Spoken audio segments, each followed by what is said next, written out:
明明菜花蛇无毒，却被称为百蛇之王，它们究竟有什么过人之处？最近这段时间天气逐渐热了起来，蛇类的活动也慢慢变得频繁，尤其是在一些农村地区，更是经常出现它们的身影。不过在人们的眼中，蛇类一直都令人十分恐惧，尤其是一些带有毒素的毒蛇，更是让人心生畏惧。只是让人没想到的是，蛇类中的百蛇之王并不是什么有名的毒蛇，而是一种名为菜花蛇的无毒蛇。甚至农村中还流传着一句俗语，叫做一里菜花蛇，百里无毒蛇。也就是说，在菜花蛇出现的地方必然不会有毒蛇的身影。既然如此，那么它们究竟有什么过人之处呢？要知道，菜花蛇的体型在所有的蛇类中都属于比较大的，虽然它们并没有释放毒液的毒牙，但是它们却能够凭借着自己巨大的体型，拥有属于自己的一席之地。由于菜花蛇的攻击性极强，所以它们能够在自然界中轻松捕食到食物，对于其他同类更是毫不畏惧。除此之外，菜花蛇还有着非常快的移动速度，在遇到危险的时候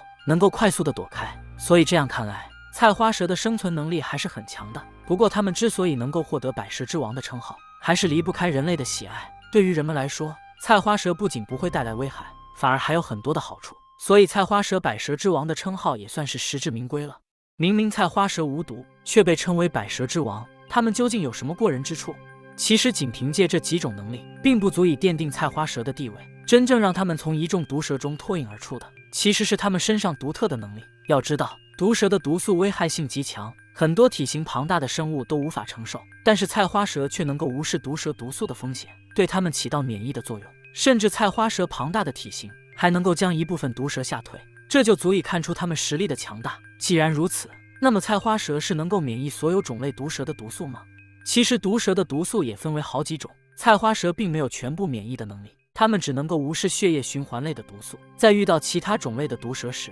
还是会有一定危险的。尤其是一种名为眼镜王蛇的毒蛇，它们不仅有着很强的毒素，还会以同类为食，所以即使是菜花蛇遇到它们，也会将自己置于险境。既然如此，那么当菜花蛇遇到危险的时候，又该如何是好呢？其实菜花蛇还有着其他蛇类没有的能力，那就是它们的肛门处有一个能够释放臭液的腺体，当它们遇到危险的时候，就能够通过排放臭液来迷惑敌人。这种刺激性气味会让其他蛇类无从下口，从而为自己争取逃跑的时间。这样看来，其实菜花蛇能够被称为百蛇之王也是有一定道理的，并且它们还能够凭借着自己的行为赢得人们的喜爱。无论从哪一方面来看，它们都是当之无愧的百蛇之王。为什么菜花蛇深受人们的喜爱，如今它们的数量却越来越少了？由于菜花蛇的习性比较特殊，它们的主要食物是老鼠等对人类造成威胁的动物，因此很多人都对它们十分喜欢，并且在菜花蛇出现的周围基本不会出现毒蛇的身影。这样一来，也间接性的保护了人们的安全问题。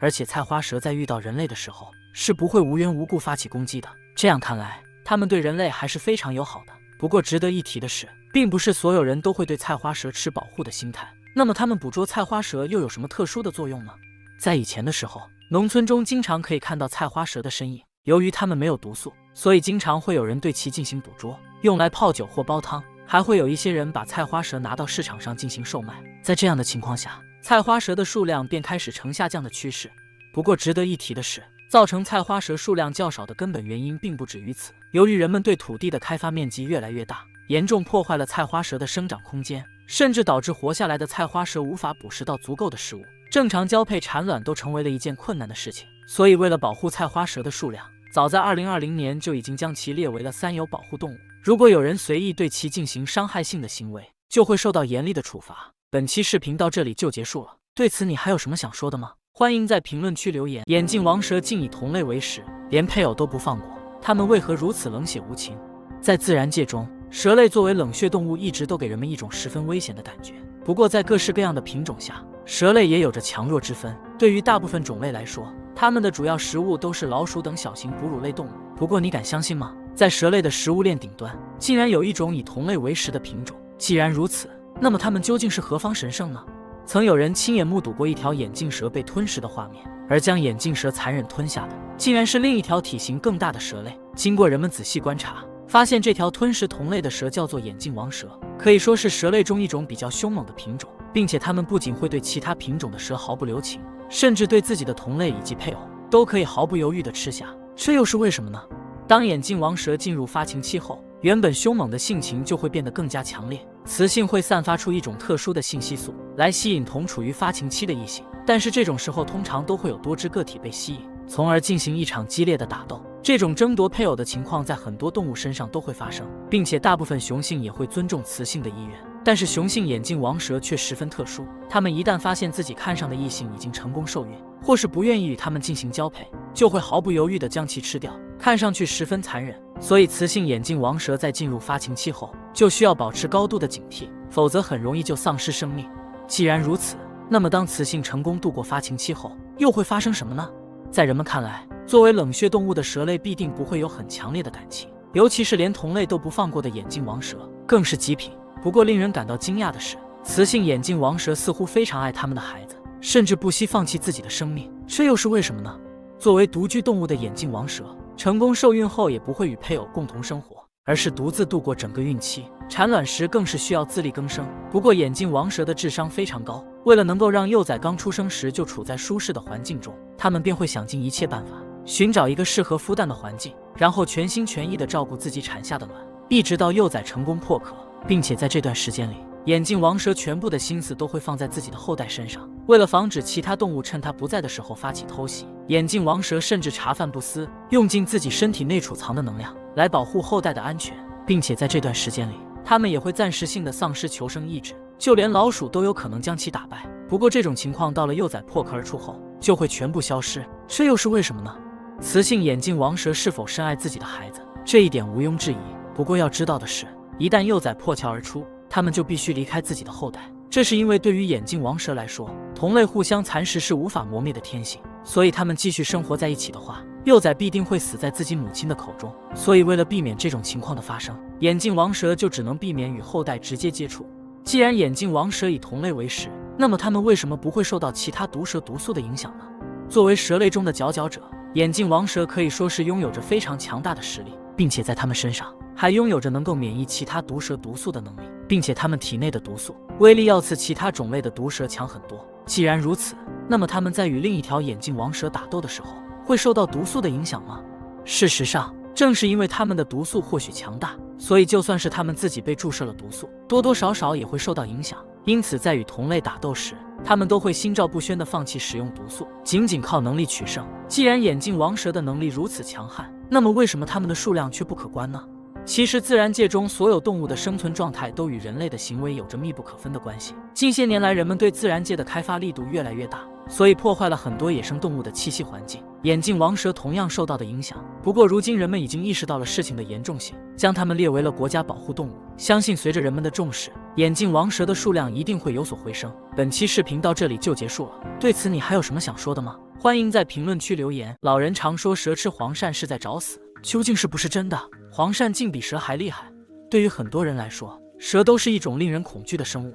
而在我国的农村地区，却有着一种与蛇十分相似的动物。不过这种动物却没有像蛇一样给人们造成恐慌，甚至还成为了人们餐桌上十分常见的一味食材。既然如此，那么这种动物的真实身份又是什么呢？不知道大家对于黄鳝这种动物是否有所了解？它们常常出现在比较偏僻的农村地区。对于人们来说，黄鳝的营养价值非常高，并且给人们留下了人畜无害的印象。然而它们却没有我们想象的那么简单。黄鳝不仅体型与蛇十分相似，甚至在农村地区还流传着一句俗语，叫做蛇吃黄鳝是在找死。也就是说，如果蛇将黄鳝当成食物吃下去，那么它们的性命也会受到威胁。既然如此，那么农村中为何会流传出这句俗语呢？之所以会出现这种说法，是因为在人们的认知中，认为蛇类比黄鳝更厉害一些，所以当二者相遇时，黄鳝一定是落败的一方，所以它们最终的结局都是被蛇当成食物吃下去。但由于黄鳝的身体在它们死后会迅速变得僵硬，如果此时蛇将黄鳝吃下去，那么黄鳝僵硬的身体就会让它们无法呼吸，从而窒息而亡。除此之外，由于蛇类并没有用来咀嚼的牙齿，所以如果黄鳝被它们吃掉之前并没有死去，那么就会在蛇体内四处乱窜，从而造成其死亡。蛇吃黄鳝是在找死，这种说法究竟有没有科学依据？虽然人们给出的原因听起来十分有道理，但有道理并不代表是正确的。那么蛇和黄鳝之间的斗争，究竟谁才能够更胜一筹呢？众所周知，自然界中的蛇种类丰富，但主要分为了两个大类，一类是能够分泌毒液的毒蛇，另一类则是无毒蛇。虽然它们都会给人们带来一定的压迫感，但是从本质上来说却有着很大的差别。从它们的捕食方式上来看，毒蛇能够从毒牙处分泌毒素，所以它们在捕猎的时候会对猎物发起攻击。只要能够将毒液注射到猎物体内，那么在一段时间之后，猎物就会中毒身亡，从而让毒蛇放心的进食。所以当毒蛇将黄鳝吞入腹中之前，黄鳝就已经丧失了生命体征，在毒蛇体内挣扎的情况是完全不会发生的。但黄鳝死后身体会逐渐变得僵硬，这是一件无法改变的事情。那么毒蛇是否会受到影响呢？实际上，当毒蛇将黄鳝吞下去后，黄鳝的身体呈蜷缩状，并不是和活着的时候一样笔直，所以毒蛇并不会因为黄鳝的尸体僵硬而受到影响，并且也正是因为它们没有能够咀嚼的牙齿，所以进化的过程中逐渐拥有了很强的消化能力，它们胃中的胃酸能够快速将黄鳝消化掉。既然如此，那么无毒蛇又是如何与黄鳝交锋的呢？由于无毒蛇并没有分泌毒液的能力，所以它们在捕猎的时候通常都会用自己的身体将猎物勒到窒息而死。但是黄鳝长时间生活在水中，它们的身体比较湿滑，因此无毒蛇并不能将其勒死，所以无毒蛇除非逼不得已，否则是不会去捕食黄鳝的。黄鳝在面对毒蛇的时候，难道真的没有反抗能力吗？在大部分人印象中，黄鳝表现出来的都是一副人畜无害的样子，不过很少有人知道的是，它们并不像表面上看起来那么温和，反而在自然界中属于十分凶猛的肉食性鱼类。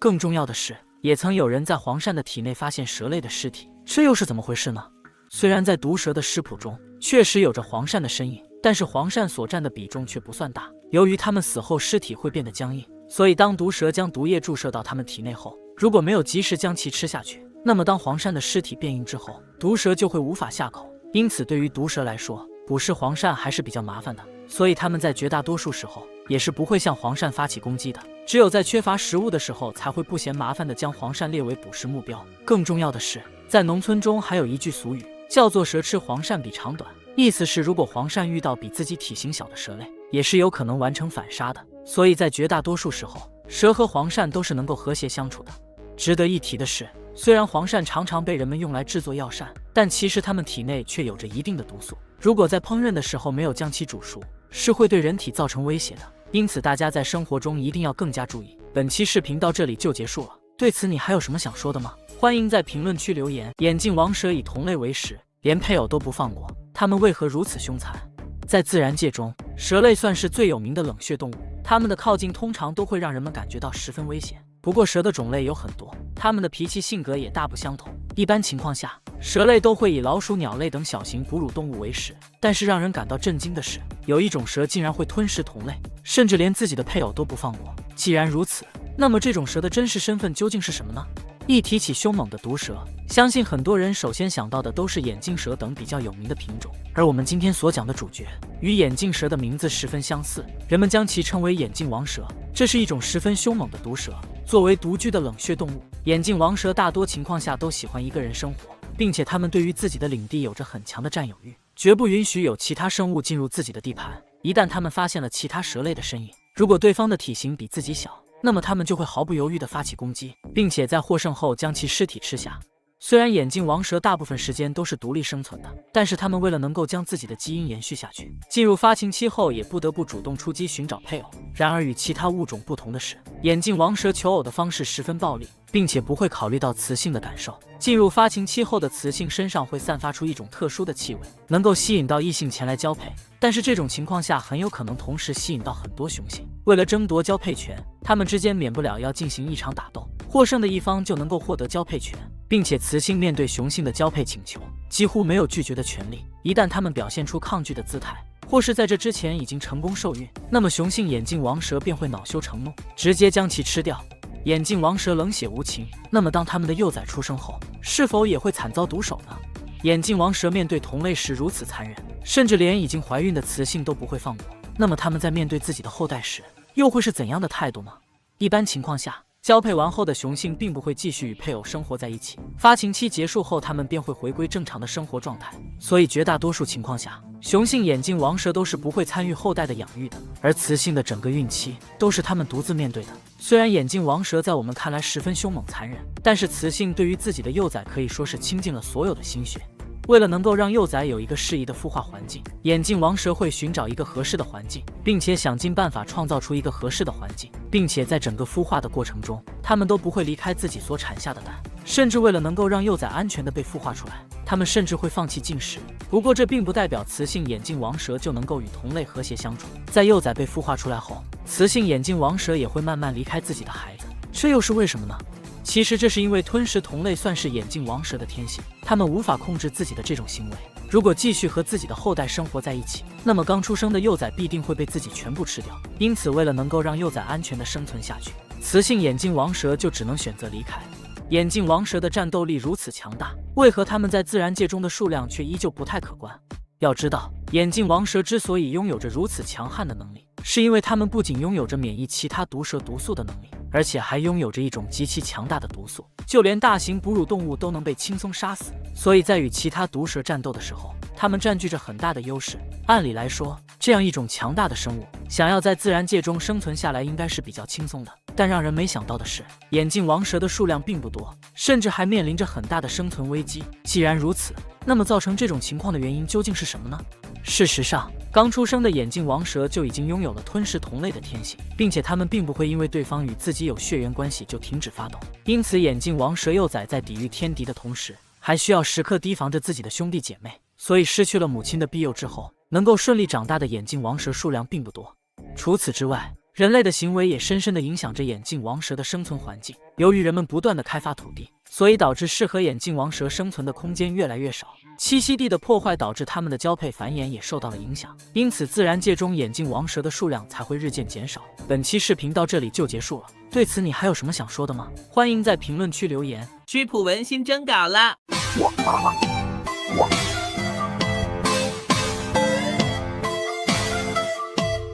蛇在冬眠时毫无战斗能力，只能人鼠宰割，这究竟是不是真的？在很多人看来，蛇类都是一种令人恐惧的冷血生物，并且它们平时主要以老鼠为食，可以算是一种战斗力极强的生物。但是在我国很多地区都流传着一种说法，叫做蛇吃鼠半年，鼠吃蛇半年，意思是蛇类在某些特定的时间内也有可能成为老鼠的盘中餐。这听起来实在是令人不可思议，究竟是不是真的呢？我们都知道，蛇在冬天的时候是需要进行一段时间冬眠的，一旦它们进入了冬眠的状态，那么就不会再移动，直到冬眠结束。在这段时间内，蛇类可以说是毫无战斗力，任何动物都有可能将其杀死。而老鼠在冬天的时候依旧会正常觅食，并且它们属于杂食动物，进食范围非常广泛，所以当老鼠遇到冬眠的蛇时，也有可能将其吃掉。这样看来，网络上的说法还是有一定道理的。既然如此，那么冬眠的蛇面对老鼠时，真的就毫无还手之力吗？由于蛇类进入冬眠之后，它们的神经就已经被麻痹了，所以平时十分警惕的它们，在这时根本感觉不到危险的靠近，甚至不知道老鼠正在啃食它们的身体。就算是在中途醒了过来，也很难击退老鼠成功活下去。所以这样看来，冬眠的蛇确实比较脆弱。不过我们在野外遇到正在冬眠的蛇，还是尽量不要去招惹它们。一旦蛇感受到外界的变化而醒来，那么就会给我们造成很大的威胁。所以无论是哪种状态下的蛇，我们还是尽量远离它们比较安全。既然蛇在冬眠的时候会遇到很多不可预估的危险，那么它们为何还要保持着冬眠的习性呢？其实蛇类在冬眠时，不仅会面对其他生物的偷袭，还面临着随时被冻死的可能性。如果冬天的温度过于低的话，很多蛇都会在冬眠的过程中死去。所以它们为了能够让自己处在安全的环境之下，通常都会选择抱团取暖，并且找到一个防风的山洞作为它们冬眠的场所。既然它们在冬眠的时候会面临如此多的危险，那么为什么还坚持保留这项习惯呢？实际上，蛇类虽然属于变温动物，但是它们的皮肤却无法起到保暖的作用，并且它们体内的酶也会受到温度的影响。一旦气温高于25°C，那么蛇体内的酶活性就会被大大提高，蛇类的活动也就会变得更加频繁。而气温低于15°C时，蛇类的行为活动也会受到影响，因此它们就会开始做进入冬眠前的准备活动。既然如此，那么如果我们强行阻止蛇类冬眠，又会出现什么情况呢？由于受到体内酶活性的影响，蛇类的身体机能会严重下降，不仅行动速度会变得十分缓慢，而且进食频率也会降低。这样一来，如果蛇无法获得足够的能量，又不能让自己处在恒温的环境中，那么它们的生命安全就会受到影响，不仅随时都有可能被冻死，而且在面对天敌的时候，更是毫无反抗能力。不过凡事都有例外，如果蛇类生存在热带地区，那里的气温常年保持在15°C以上，那么它们是不用进行冬眠的。既然蛇在冬眠时感知能力会大大降低，那么它们是否有可能提前醒来呢？有很多人认为，蛇在冬眠时神经处于麻痹状态，那么它们在结束冬眠以前是不会提前醒来的。然而事情却与我们想象的不太一样。虽然冬眠的蛇感知不到危险靠近，但是对于自然界中的变化还是能够及时做出反应的。例如在发生地震等自然灾害的时候，即使是冬眠的蛇也会及时醒来，逃离原本的冬眠场所。但是蛇出洞不一定是发生自然灾害的前兆，如果地表的温度过高，或是冬天比较温暖，那么它们也是会提前结束冬眠状态的。值得一提的是，我们也能够通过一些特殊的行为强行将蛇唤醒。不过要知道的是，这种状态下的蛇攻击性非常强，我们稍不注意就会被咬伤，因此即便是遇到冬眠的蛇，最好也离它们远一些。总的来说，蛇的冬眠时间并不是一成不变的，它们也会根据气温的变化在适合的情况下结束冬眠。并且有很多人不知道的是，在一些特殊的地区，蛇类由于难以忍受夏季的高温，所以会选择进行夏眠，也就是在夏天最热的时候进入休眠模式。这样看来，蛇类为了让自己更能够适应自然规律，它们的行为习惯也是在不断变化的。本期视频到这里就结束了，对此你还有什么想说的吗？欢迎在评论区留言。被称为蛇中熊猫的莽山烙铁头，一条价值上百万，它为何如此值钱？如今世界上现存的毒蛇种类非常多，不同的品种所分泌出的毒液也各不相同。到目前为止比较出名的毒蛇品种有眼镜王蛇、五步蛇等，而我们今天要讲的主角是比那些常见毒蛇还要凶猛的品种，不仅毒素十分强大，而且还是我国特有的品种，甚至现存数量极少，被人们称之为蛇中熊猫。既然如此，那么这种生物究竟是何方神圣？早在1984年的时候，湖南宜章县灵区的一名职工不慎被毒蛇咬伤，只不过经过详细的检查和当事人的描述，即便是蛇类专家也无法确定毒蛇的身份。为了搞清楚事情的真相，当地的蛇类专家陈远辉便开始进行详细的调查。然而令他没想到的是，这项调查竟然会持续5年的时间。在这5年的时间里，陈远辉曾多次被毒蛇咬伤，甚至差点失去生命，但是他从来没有想过放弃。直到1989年的时候，他才亲眼看见了毒蛇的真面目。经过仔细的研究对比之后，陈远辉确定这种毒蛇是一类全新的品种，并且将其命名为莽山烙铁头。不过自从正式发布了莽山烙铁头的详细信息之后，吸引了很多偷猎者前来捕捉，甚至还在市场上进行炒作，将它们的价格炒到了100万左右一条。按理来说，这仅仅是一条毒蛇而已，并不值这么高昂的价格，但是它们的身价仍在继续飙升。为什么莽山烙铁头的身价能够持续飙升？难道它们有什么特殊的身份吗？按理来说，莽山烙铁头属于毒蛇，稍有不慎就会给人体造成伤害。既然如此，它们必定是没有办法作为宠物来饲养的。既然如此，那么为什么还会有人愿意花高价购买呢？其实在我国，莽山烙铁头有着独特的民族意义，与传统文化中的小青龙十分相似，所以人们对于它们的喜爱自然会比其他蛇类多。除此之外，物以稀为贵的道理相信很多人都明白。陈远辉之所以花了5年时间才找到莽山烙铁头，就是因为它们的数量极少，野外分布数量只有500条左右，很少出现在人们的视野中，所以在很多人心中，它们的身上总是披着神秘的面纱。因此很多国家都想要一探究竟，甚至想要引进一些蛇种进行研究，或是放在动物园里供人观赏。由于莽山烙铁头属于我国特有的品种，所以面对国外想要引进的请求，我国都是保持着拒绝的态度。不过一开始的时候，人们对于莽山烙铁头的保护不够完善，偷猎的惩罚手段也无法震慑那些不法分子，因此导致很多人都对其进行捕捉，再高价倒卖给国外的一些机构，因此造成了很多蛇种的外流，让本就不多的莽山烙铁头数量更加稀少。为了阻止莽山烙铁头继续外流，我国将其列为了濒危物种，并且设立了自然保护区进行保护。如果有人再进行偷猎，那么必定会面临着牢狱之灾。相信随着人们的保护，莽山烙铁头的数量一定会有所提高。为何莽山烙铁头的数量如此稀少？影响它们生存的因素都有哪些？对于自然界中的大部分生物来说，进食是让它们能够生存下去的必要因素，所以哪怕在食物短缺的情况下，它们也会想尽办法填饱自己的肚子。然而莽山烙铁头并不这么认为，它们主要以老鼠和鸟类为食，并且对于食物的要求还非常高，只吃活着的老鼠或鸟类。一旦自己的食物在被吃之前已经死掉了，它们看都不会看一眼。不仅如此，莽山烙铁头对于繁衍后代这件事情也不算热情，它们似乎能够根据自己的意愿选择是否繁衍后代，就算是产下了蛇卵，也不一定都能够孵出小蛇。并且在莽山自然博物馆中生活的莽山烙铁头， 7年的时间内都没有产下过蛇卵。这样看来，它们的性情实在是太傲娇了。更重要的是，莽山烙铁头绝对算不上温和的品种。在人们对它们的观察中发现，莽山烙铁头似乎有着族群内部自相残杀的现象。为了能够让自己快速成长，它们会将种群没比较弱小的蛇吃掉，甚至还有一些个体在吃同类的时候被噎死，足以看出它们的凶残程度。除了它们自身的原因之外，人类对自然环境的破坏同样影响着莽山烙铁头的生存发展，甚至打破了它们原有的平衡。如果没有及时加以保护，那么灭绝也只是时间早晚的问题。本期视频到这里就结束了，对此你还有什么想说的吗？欢迎在评论区留言。曲普文新征稿了。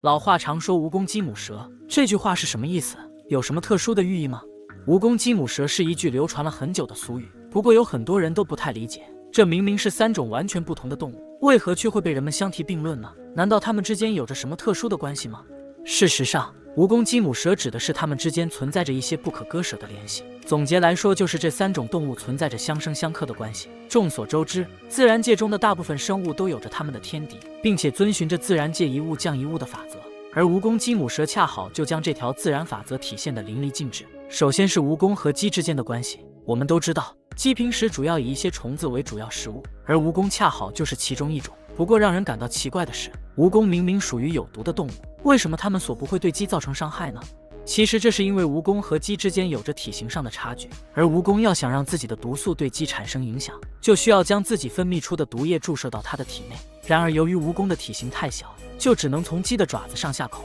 可是由于它们长期在地上不停地行走，所以导致鸡爪上长出了一层厚厚的角质层，而蜈蚣的毒腺根本无法穿透角质层将毒液注射进去。就算是它们爬到了鸡的身上，有了羽毛的防护，蜈蚣也是无法给它们造成伤害的，并且鸡的消化能力比较强，将蜈蚣吃下去后很快就能够将其毒液进行分解，根本不会受到毒素的影响。既然鸡对蜈蚣有着压制性的作用，那么蜈蚣和蛇之间又存在着什么样的关系呢？蜈蚣和蛇同样作为有毒物种，都会给人们造成一定的威胁，不过毒蛇作为冷血动物，给人们带来的压迫感更强一些，因此有很多人都会先入为主的认为毒蛇的实力一定比蜈蚣强。那么事实是不是与人们想象的一样呢？其实在自然界中，毒蛇吃蜈蚣并不常见，这是因为蜈蚣的身体上有着一层比较坚硬的外壳，能够起到一定的防御作用，就算是毒蛇想要向它们体内注射毒素，也很难找到下口的地方。值得一提的是，蛇类并没有用来咀嚼的牙齿，所以它们要想吃掉蜈蚣，只能在它们活着的情况下将其吞下。这样一来，进入蛇体内的蜈蚣有可能会进行挣扎，从而对蛇造成一些伤害。而且它们相较于蛇类来说，行动是更加灵敏一些的，想要捉住它们并不是一件简单的事情。更重要的是，蛇的皮肤比较柔软，并没有强大的防御能力，所以蜈蚣可以轻松地咬伤它们的皮肤，将自己的毒素注射进去。这样一来，蛇类很快就会受到影响，从而丧失战斗的能力，所以蜈蚣对蛇类也能够起到一定的压制作用。值得一提的是，并不是所有的蛇都会害怕蜈蚣，如果它们的体型差距过大，蜈蚣的获胜概率也是会大大降低的。不过从总体上来说，蜈蚣与蛇类存在着相克的关系。既然如此，那么母鸡在和蛇的关系中又扮演着怎样的角色呢？其实蛇和鸡的关系相信大家都比较理解，家中养过鸡的人都知道，鸡一般都是比较怕蛇的。既然如此，那么蛇的体型细长，又是如何捕杀鸡的呢？相信很多人都知道，自然界中的蛇类主要分为2个大类，一类是毒蛇，而另一类则是无毒蛇。这2种蛇由于生活习性不同，所以它们的捕食方式也有着很大的区别。以毒蛇为例，它们在与鸡正面交锋时，通常都会趁机将毒素注射到鸡的体内，等到毒素发作后，就能够轻松将其吞入腹中。虽然蛇类的体型细长，但是它们却有着很强的消化能力，所以就算是一些比较大的动物，它们也能够很快消化完毕。而那些无毒蛇为了捕猎，通常都会选择用自己的身体将猎物缠绕致死，然后就能够大快朵颐。所以与蛇类相比，鸡的战斗力确实比较弱一些。不过要知道的是，那些体型比较小或是刚出生的小蛇，在面对鸡的时候同样有可能被反杀。由此看来，蜈蚣鸡母蛇虽然是3种看上去完全不同的生物，但是它们之间的关系却错综复杂，不仅相生相克，而且还形成了一个闭环。不仅如此，在整个自然界中的生物都生存在一个巨大的关系网中，也印证了自然界一物降一物的自然法则。本期视频到这里就结束了。被称为陆地第一毒蛇，银环蛇生性胆小怕人，为何却总攻击夜钓人？随着夏季温度越来越高，蛇类的活动也逐渐频繁了起来。在我国境内分布的毒蛇种类非常多，相信大家对一些蛇类都有所了解，尤其是五步蛇和眼镜蛇等品种，凭借着强大的毒素，一直被人们看作是毒蛇中的佼佼者。不过有很多人不知道的是，被称为我国陆地上最强毒蛇的品种，却不是我们所熟知的那些。既然如此，那么究竟是何方神圣才能够获得这样的称号呢？这是一种分布在南方的蛇类，由于它们的身体上分布着与银环十分相似的花纹，因此被人们称为银环蛇。这种蛇的体型并不大，所以在人们看来，它们并不会让人觉得恐慌。不过毒蛇的能力并不是从它们的体型来判断的，更多的是看它们体内的毒素有多强。因此，银环蛇虽然没有庞大的体型，但是依旧坐稳了中国第一毒蛇的位置。既然如此，那么银环蛇的毒素究竟有多强呢？银环蛇每次分泌出的毒液并不算多，但是毒性却十分猛烈，只需要1毫克左右，就能够让一个成年人丧命。并且它们的毒液中包含了2种神经毒素，能够让人短时间内出现休克等症状。如果没有及时治疗，那么就会耽误时间，从而导致呼吸衰竭而亡。并且被银环蛇咬了之后并没有明显的痛感，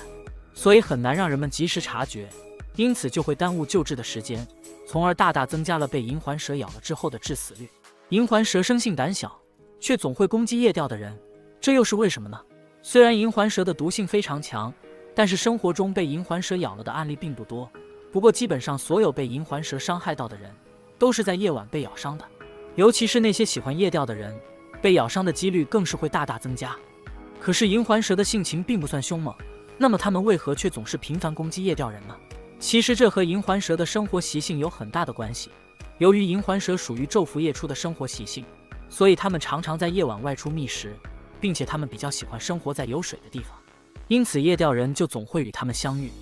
并且银环蛇的主要食物有老鼠等小型哺乳动物，偶尔也会出现同类相残的情况。不过基本上所有的蛇类视力都不太好，因此银环蛇在捕食的时候总是无法判断出自己的目标是不是食物，因此也总会将人类当成食物而误伤。除此之外，人们在夜钓的时候总是会放松警惕，从而忽略环境中可能会出现的危险，因此才银环蛇有了发起攻击的机会。除此之外，由于夜晚光线昏暗，所以人们的视线也会受到影响，因此很容易踩到银环蛇或是惊动正在孵化期的它们。在这种情况之下，银环蛇也是会主动发起攻击的。所以正是因为这些种种原因，夜钓人才总是被银环蛇所攻击。银环蛇毒性这么强，我们应当如何防止自己被咬呢？一般情况下，我们白天外出与银环蛇相遇的概率并不高，并且它们生性胆小怕人，所以在绝大多数情况下，银环蛇都是不会主动对人类发起攻击的。不过在夜晚的时候，我们还是要防止自己被咬的。因此如果想要外出夜钓，就需要寻找一片相对来说比较安全的地方，不仅不会影响银环蛇的生存，还能够防止自己被咬。除此之外，如果我们在野外与银环蛇相遇，千万不要主动挑衅它们，否则银环蛇也是会对我们发起攻击的。虽然银环蛇并不会主动攻击人类，但是它们的毒性这么强，如果不慎被咬了又该如何处理呢？一旦遇到了这种情况，我们首先需要保持冷静的心态，千万不能慌乱。为了防止毒素扩散，可以在伤口的上方用布条绑住，切记不能剧烈运动，否则毒素就会随着血液迅速扩散。更重要的是，一旦被咬之后，千万不能做出过激行为，防止银环蛇被激怒后再次发起攻击。不过最重要的一点是，被银环蛇咬后一定要及时前往医院进行救治，注射抗毒血清之后就能够降低死亡概率。本期视频到这里就结束了，对此你还有什么想说的吗？欢迎在评论区留言。曲普文新征稿了。